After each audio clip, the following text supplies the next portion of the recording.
Minute कथा हवा। तो फास्ट जिनस है आपंकर प्रोलैक्टिन हार्मोन बोली गोटे अच्छी जोटा आपंकर इंपोर्टेंट हार्मोन जोटा आपंकर फर्टिलिटी बहुत दरकार। जो मानकर आपंकर इनफर्टिलिटी होची पीरियड टाइम टू टाइम होनी तो से बहुत जगह देखिए आप प्रोलैक्टिन टेस्ट करता है तो से आम जापर था कि से प्रोलैक्टिन प्रोब्लेम अच्छी कि आप छुआ पिला रही पारनी। तो प्रोलैक्टिन हार्मोन जोटा अच्छे आप कौटू रिलीज होता है कहींपारे से ब्रेन रे गोटे पिट्यूटरी ग्लैंड बोलिकी अच्छी। तो ब्रेन रे जो पिट्यूटरी ग्लैंड आप प्रोलैक्टिन हार्मोनटा रिलीज होता है। तो तार हेल्प करे जिते आप छुआटा डेलीवरी है जो माँ क्षीरटा रिलीज हुए जो आम लैक्टेशन बोली कहुए तो मार क्षीर रिलीज करने आमर प्रोलैक्टिन हार्मोन आवश्यकता रही। तो से नॉर्मली आप डेलीवरी है जदि प्रोलैक्टिन लेवल जदि हाई रोचे दैट इज गुड कहीं माँ क्षीर से आवश्यक। तो से टाइम आप प्रेगनेंसी पर देखिए कि प्रोलैक्टिन लेवलटा हाई थी दैट इज गुड। किंतु जदि प्रेगनेंसी नथी आपणकर प्रोलैक्टिन लेवल बॉडी रे हाई रहा तो से असुविधा। तो से आपणकर बहुत टाइम रे मो पाक आसती पेसेंट मैंने से कहे सर आमर ब्रेस्ट रू माने क्षीर बाहर माने प्रेगनेंसी ना कि डेलीवरी भी है किंतु से आसे कहे ना सर निपुल मो डिस्चार्ज होची माने क्षीर भाया बाहर निपुल। तो सेटा हूँ गोटे आपंकर प्रोलैक्टिन लेवल अधिका अच्छे बोली तार लक्षण। तो से लक्षण जानीजे कि आपरे नेक्स्ट टेस्ट करा पड़ो प्रोलैक्टिन हाई अच्छी कि नहीं। सेटा हूँ फास्ट सिम्पटम माने आपको ब्रेस्ट रू गोटे क्षीर भाया आप डिस्चार्ज हो। सेकेंड लक्षण हूँ बहुत जनकर इनफर्टिलिटी हम छुआ पिला भाव कनसीव होबार असुविधा हम। 3 नंबर लक्षण हूँ पीरियडटा रेगुलर हेनी इरेगुलर साइकिल कहे बहुत टाइम मो पीरियडटा सार टाइम टू टाइम होनी दैट इज मोस्ट कमन कज हूँ गोटे प्रोलैक्टिन जो मान हाई थाए से प्रोब्लेमटा बहुत जनकर होता है। तो से आपणकर बहुत जगह देखी जो मैंने किसी मेडिसिन खाऊता कि इंपोर्टेंट मेडिसिन जमीन आपणकर जो मैंने किसी सागे सागे एंटासिड खाई दिखती एसिड बटिका कौटे आप जो पेंटोप्राजोल खाई दौच ओमेप्राजोल खाई दौच सो से एसिड बटिका खाइले भी केतर प्रोलैक्टिन लेवलटा बढ़ी जाए। तो बहुत जन मो टाइम खाइबे सर मोर प्रोलैक्टिन बढ़ीगला देखला बेले से खाली एसिड बटिकाटा खाइथिबे से प्रोलैक्टिन लेवलटा बढ़ी जाइए। तो एसिड बटिका बंद करदे पुणी प्रोलैक्टिन लेवल कमिज। तो से ओरिड हबार ना। बहुत जगह मैं देखे पेसेंट मैंने मो पाक आसता से एंटीसाइकोटिक ड्रग खाऊता एंटी डिप्रेसेंट खाऊता से भी चांसेस था कि बहुत जनकर भी तो प्रोलैक्टिन लेवलटा बहुत हाई रही चांस अच्छी। जो मानकर मुझे देखी बहुत टाइम रे थायराइड रोग था थायराइड रोगर जो मान थाए टीएसएच थे प्रोलैक्टिन भी बहुत टाइम बढ़ी थाए। तो सेटा गोटे भी इंपोर्टेंट लक्षण से जानीपारे। पीसीओडी जो मानकर अच्छी पॉलीसिस्टिक ओवारी से भी बहुत टाइम प्रोलैक्टिन लेवल बढ़ी थाए। तो यहाँ सब बहुत सारा कारण जो आप जानीपारे कि ये सब कारण आमर प्रोलैक्टिन लेवल अधिका ये रोगरे किंतु नॉर्मल कंडीशन रे केतବେଳେ प्रोलैक्टिन हाई थी तमने से पेशेंट किसी असुविधा नथिबो किंतु नॉर्मल थी केतବେଳେ तार हाई प्रोलैक्टिन रहिबो सेटा होची ड्यूरिंग लैक्टेशन माने आपन छुआ डेलीवरी कला परे जो आपनकर माँ क्षीर पई आपन प्रोलैक्टिन दरकार तो बॉडी रे सेमती बॉडी की थी दैट इज नॉर्मल। तो से टाइम रे आपनकर बॉडी थबार दरकार नहीं। सो लक्षण माने आपन समस्त प्रायतः कहिदेली किंतु बहुत टाइम रे आपनकर जो आउ केतरा एक्स्ट्रा लक्षण हला बहुत समय से हेडेक होची बोली कंप्लेन करेंगे ब्लरिंग ऑफ विजन कहे माने आपन आखिरी टिके झापसा देखा जाउची बोली कहे। तापर आउ गोटे बहुत जगह मैं देखी जो मान प्रोलैक्टिन लेवल हाई रोची कि यार प्रोब्लेम है डिक्रीज इन लिबिडो हुए। लिबिडो माने से कहे मत मिलामिशा करने इंटरेस्ट लगुनि तो से कहे सेक्सुअल डिजायर रही। तो सेटा हूँ आपंकर गोटे जब प्रोलैक्टिन प्रोब्लेम है बहुत जनकर प्रोब्लेम हुए। तो सेमती मेल मानकर भी सेमती प्रोब्लेम हो एटा खाली फीमेल मान नुह जो हजबैंड मानकर मुझे देखुची जदि हाई प्रोलैक्टिन लेवल रोची तो से स्पर्म काउंट कमी जाए जी आप स्पर्म रहा कथा शुक्राणु जिते रहा कथा शुक्राणु कमिज। जो मेल मान देखिए कहे इरेक्टाइल डिस्फंक्शन मैंने सेक्सुअल डिस्फंक्शन बोली कहुए। तो सेक्सुअल डिस्फंक्शन जो मानकर हुए जो मानकर प्रोलैक्टिन लेवलटा हाई थाए तो सेक्सुअल डिस्फंक्शन हम से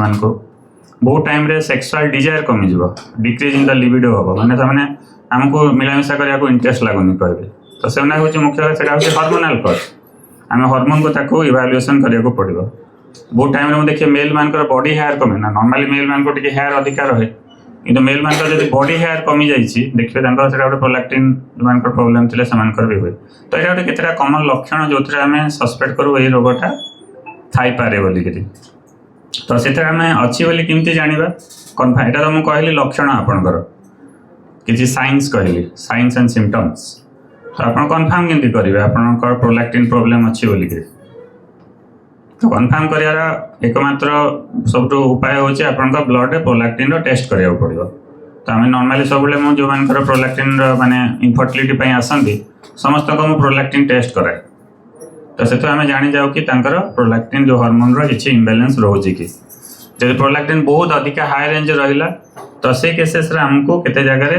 एमआरआई ब्रेन करा पड़े कहीं ब्रेन रे गोटे अच्छी आमर गोटे माइक्रो प्रोलैक्टिनोमा दुटा अच्छे गोटे माइक्रो अच्छे गोटे माक्रो।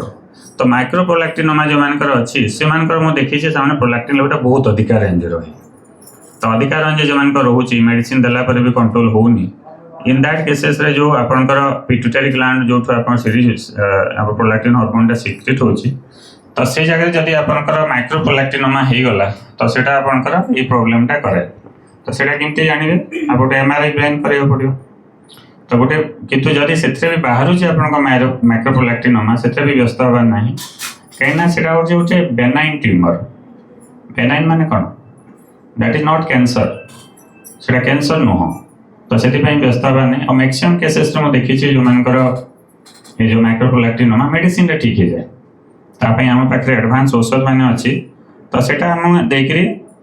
ठीक करूँ से the group of drugs that is called dopamine agonist. Dopamine agonist देकर आम ताको ठीक कर दे पारे। तार गोटे इंपोर्टेंट मेडिसिन होचे ब्रोमोक्रिप्टिन जोटा दिए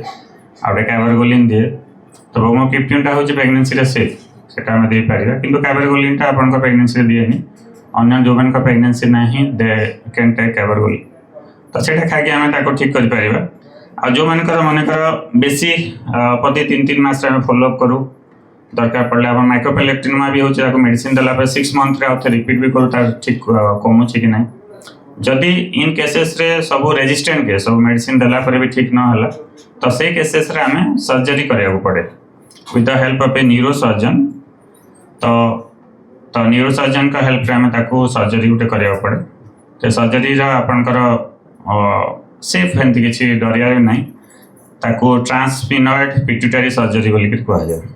तो से सर्जरी करके भी आम जो मानकर ब्रेन रे जो ट्यूमर मान अच्छी ताको भी सर्जरी करा जाए किंतु मो देखी आपंकर जो ब्रेन सर्जरीटा बहुत ही कम रेयरली बहुत प्रायतः दरकार पड़ेनी। तो मैक्सिमम लोक को आप मेडिसिन रे आप जो एडवांस डोपामाइन एगोनिस्ट अच्छी मेडिसिन रे मुझे मैक्सिमम लोक भल हो जाए। और कनसेप्ट जो दुईटा प्रोब्लेम प्रथम है जो कनसेप्ट कर असुविधा हो ठीक होता है और अन्य जो भी आप लक्षण कहले से सब भल हो जाए। तो that is awareness for everyone. आज मत जड़े पेसेंट आसते बहुत से मन दुख करते नाई सार मोर गोटे माइक्रो प्रोलैक्टिनोमा बाहर कौन करी तो मोर ब्रेन रे ट्यूमर होगा। तो से आप समस्त को अवेयरनेस करुच्चे जो मैंने प्रोलैक्टिन हायर रोचे बेसी भय करार ना कि आसिक आपको इमिडिएटली डॉक्टर को कंसल्टेशन करार अच्छी वो टाइम निजे जाकर किसी मेडिसिन खाई दौर कहीं बहुत सारा कारण अच्छी जो प्रोलैक्टिन बढ़े एमती नुह कि समस्त ट्यूमर होगा। और जब माइक्रो प्रोलैक्टिन ट्यूमर भी अच्छे आम मेडिसिन द्वारा आम ठीक कर बहुत रेयरली कार ऑपरेशन आवश्यक पड़े। ठीक अच्छे आउ कि कार डाउट अच्छी पचार अच्छी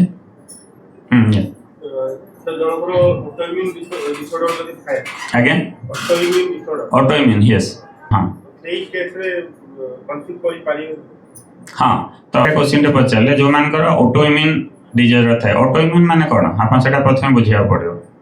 बॉडी रे गोटे आमर इम्यून मेकानिज्म अच्छी। इम्यून मेकानिज्म कौन मानकर आपको गोटे केतबेले भाइरस टे बैक्टेरिया टे आपनकर बॉडी भीतर पशिगला तो बॉडी रे गोटे डिफेंस जमती आमर बॉर्डर रे आमर जमती सैन्य मैंने जगी पाकिस्तान बॉर्डर रे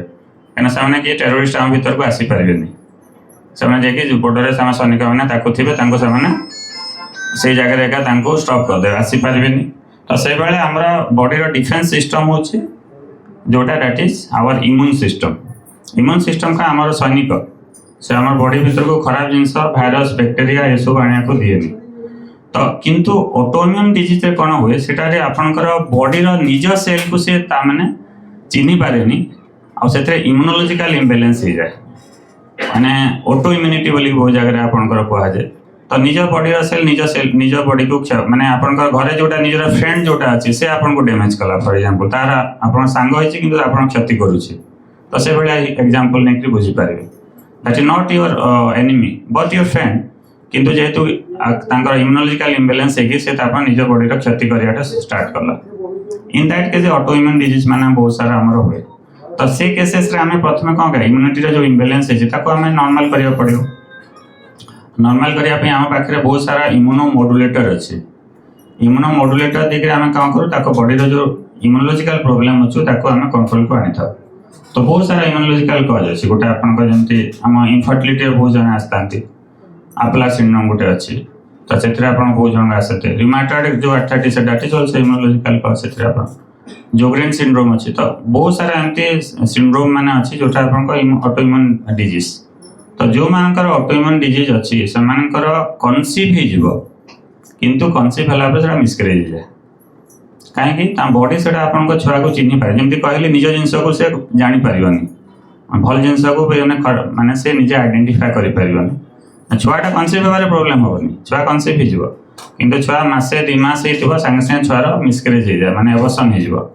कहीं बॉडी मो निज जिनस बोली से चिन्ह पारे से भाव गोटे बाहरिया जिनस गोटे बोली से रिजेक्ट करदेव एक्सेप्ट करनी तो that is called auto immune disease जो मो पाक आसती पेसेंट मैंने जो मैंने कार 5 थर 7 थर मिसकैरेज होता है कि बहुत टाइम ये ऑटो इम्यून डिजीज अच्छी बोली जना पड़ना था तो से रुटीनली मुझे एडवांस टेस्ट करे जमी एएनए करे तो बहुत सारा आपंकर अदर इम्यूनोलॉजिकल मार्कर मैंने अच्छी एंटीफॉस्फोलिपिड एंटीबॉडी बीटा 2 ग्लाइकोप्रोटीन अच्छी anti cardiolipin antibody protein CS बहुत सारा अच्छी किंतु लिमिटेड मो जोटा दरकार कम खर्च जमी हम करी तो से जानी जाओ कि तार ऑटो इम्यून डिजीज अच्छी तो ऑटो इम्यून डिजीज अच्छी आम इम्यूनोथेरापी देवाक पड़े इम्यूनोथेरापी आपंकर जदि किंतु से कहली प्रथम डायग्नोसिस इंपोर्टेंट इम्यूनोथेरापी जदि 2 मास पाईगला 2 मास पाइला आम पुणी प्रेगनेंसी प्लान करवा छुआ मिसकैरेज हेनी तो यहाँ हूँ आप गोटे एग्जांपल मो लास्ट बहुत टाइम मुझे एग्जांपल दिए सेमती थे मो पाखर जो आसते समस्त एनकरेज करने सब से एग्जांपल दिए से गोटे जनक 7 थर मिसकैरेज होता 7 टाइम्स तो सेमती ऑटो इम्यून कज था से किए धरी पार ना से कनसीव होता 2 मास नष्ट होता पुणी कनसीव होता 2-3 मास नष्ट होता तो जो मो 7 नंबर थर मो पाक आसिले तो कहले सार मत छुआ पिला दरकार नहीं मत गोटे आप तो डॉक्टर आप बहुत चिन्हा अच्छा गोटे कौटू अनाथश्रम माने अनाथश्रम जो थाए जो मैंने जार किए रोज अनाथ आश्रम रू तो से गोटे मो छुआ गोटे ठीक कर दिंतु कहला मो गोटे छुआ ठीक करूँ मुझे निज छुआ भाया रखी आ मत 7 थर मो कष्ट पाइली ना मत छुआ पिला दरकार नहीं आ मत खाली गोटे कौटू गोटे ठीक कर दिंतु निज छुआ हिसाब से रखी बोली कहला तो से बुझे जे ठीक अच्छे तुम्हें गोटे छुआटे रखापी चाहूच अनाथ आश्रम दैट इज गुड किसी खराब जिनस नुह गोटे भल जिनस कर किंतु मु एज ए फर्टिलिटी स्पेशलिस्ट मो सब चाहे निजर बायोलॉजिकल चाइल्ड निज बायोलॉजिकल निजे गोटे माँ हबार अनुभूतिटा समस्ते पाइबा कथा निजे केमती आप छुआ कनसीव कले निजर छुआ जोटा आप निज छुआ गोटे डेलीवरी करूँ निज छुआ गोटे करूँ तापर आप गोटे अनाथ छुआ रखा चाहूँगी किसी असुविधा नहीं किंतु मैं फर्टिलिटी छुआ चाहे निज हजबैंड एंड वाइफ निजर गोटे जमी ओन बायोलॉजिकल निज जेनेटिक चाइल्ड जमी गोटे हम दैट इज माय मोटो सब से गोटे एग्जांपल देती जे आम जो भगवान कृष्ण केते नंबर आसते भगवान कृष्ण केते नंबर आसते से हजबैंड वाइफ 2 जन आप जमी कहले से लाउडली कहले ना सर 8 नंबर आते बोले तो मुझे सिंपली से एग्जांपल कहली मे भी आपणकर भगवान कृष्ण 8 नंबर आसवाक चाहूथे से आप 7 थर परीक्षा ने तो जदि आप 8 नंबर आसी चाहूथे आसवाई तो सेम एग्जांपल देला से गोटे एनर्जी केमती है बॉडी गोटे मैंने बहुत खुशी होगले ना सर मुझे चेष्टा करी मत औषध दिंतु मुझे इम्यूनो प्रोफाइल कली इम्यूनो प्रोफाइल कलापर गोटे जना पड़ा एएनए पॉजिटिव आसला एएनए माने एंटी न्यूक्लियर एंटीबॉडी सेटा हूँ इम्यूनोलॉजिकल जो आप जो पचार तो पॉजिटिव आसला सागे सागे इम्यूनोथेरापी देलु इम्यूनोथेरापी देलापर नेक्स्ट डे कनसीव कले नेचुराली कनसीव कले आ छुआ 9 मास पर्यंत गला 9 मास पर डेलीवरी कराला डेलीवरी है तार पुओ गोटे है आ पुअर ना कृष्ण देते से सब से कृष्ण को धरिकी आसती मो पाक सार देखु बोल तो यहाँ हूँ आपंकर मोटिवेशन प्रॉपर डायग्नोसिस आपंकर जो थे आप निश्चित भाव सक्सेस हो पारे तो से भावतु नहीं कि जब आप गोटे ऑटोइम्यून डिजीज अच्छी आप हो पारे निश्चय हो पार किंतु you need a diagnosis and treatment ठीक अच्छे।